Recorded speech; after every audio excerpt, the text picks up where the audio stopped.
It didn't turn out that way. The administrative and moral morass over children taken from their parents under the White House's zero-tolerance policy after illegally crossing the southern border is as intractable as ever, even though it's no longer tearing at the public's conscience in such a direct and emotional way.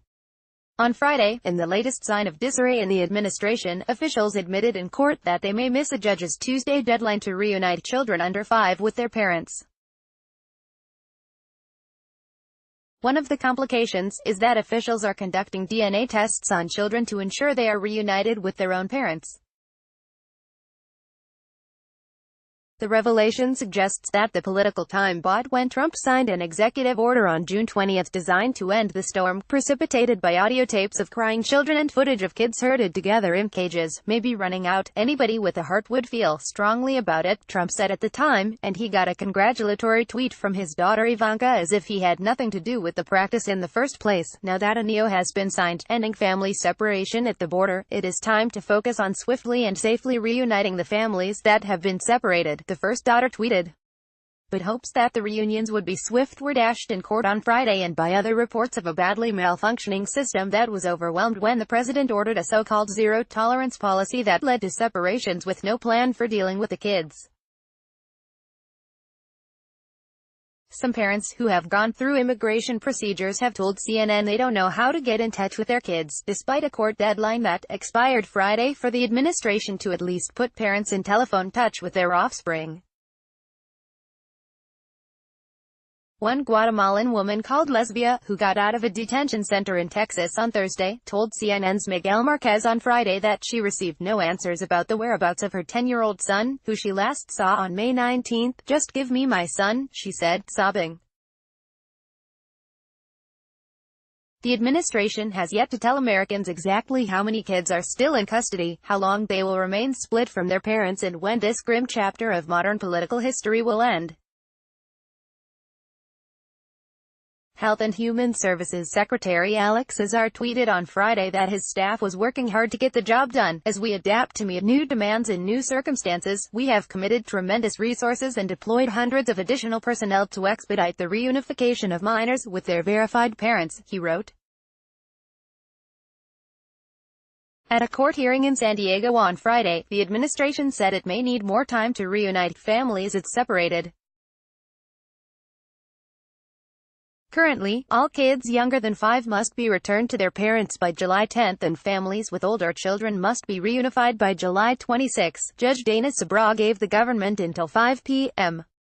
Saturday to provide a list of all under-5s that it believes are covered by the reunification order, as well as the reasons why it needs more time to complete reunions in some cases.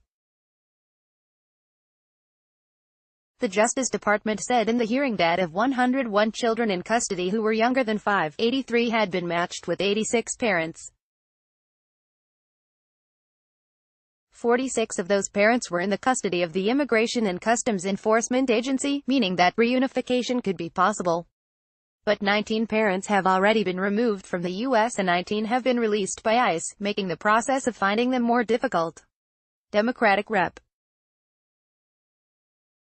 Eric Swalwell of California said on CNN's The Situation Room on Friday that the government should get no extension. However, their top priority right now needs to be reuniting every child who has been separated from their mother and father.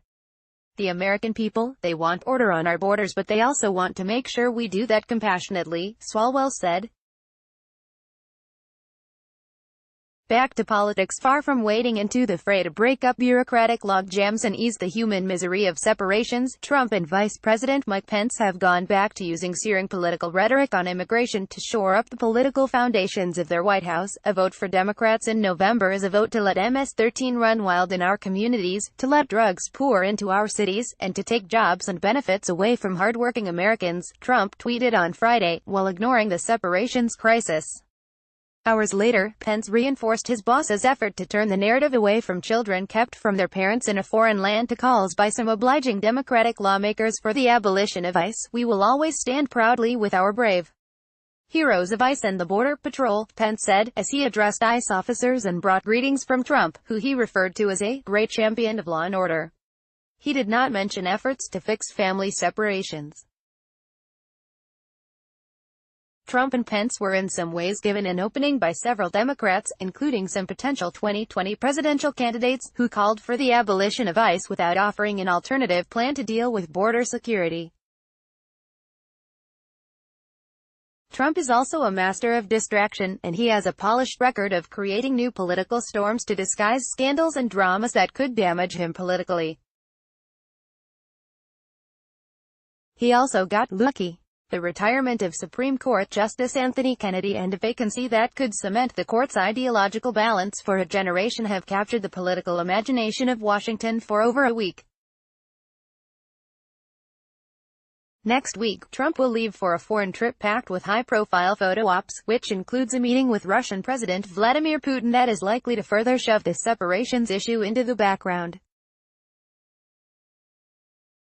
Yet all this time, several thousand kids are wondering when they will see their parents again. At times last month, it seemed that blanket television coverage of the human toll of separations would inflict irreversible political damage on the administration. It's a perilous moment for any president when failures make his government look callous and indifferent in the face of human suffering. The classic example is Hurricane Katrina in 2005, when a commander-in-chief looks impotent to alter the course of events and his government seems to be flailing. His credibility also can be quickly shattered. Yet the normal rules of the presidency have often been suspended in the Trump era, and although polls show a majority of Americans oppose the family separations, the crucial veneer of authority around Trump has not buckled.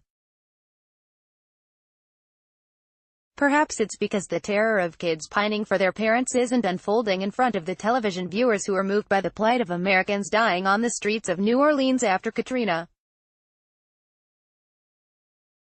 It could be that the Trump presidency, and his political career, has had so many near-death moments that it's now impervious to any long-term damage. Maybe the reason why the political damage is contained is that a hefty chunk of Trump's base is deeply invested in the president's tough immigration policies, so there's little incentive for him to embroil himself in fixing the mess. But it's becoming clear that imbroglio is nowhere near being solved, and there is every possibility of more public relations disasters to come. For instance, if some kids cannot be found in the system. Doubts about the Trump administration's capacity to reunite children and their parents are being exacerbated by its unwillingness or inability to publicly describe the scale of the problem or to explain how much progress it is making toward ending it. On Thursday, Azar said that, under 3,000 children from separated families were in custody. On Friday in a court filing, HHS said that number included approximately 101 kids under 5, but there is no certainty over how many kids are still separated from their parents and how many families have been reunited, let alone the issue of how the government will deal with new families who cross the border and who won't be separated but will still presumably be treated as criminals under the zero-tolerance policy. The mess doesn't look like it will get cleaned up anytime soon. CNN's Catherine Shochet contributed to this report.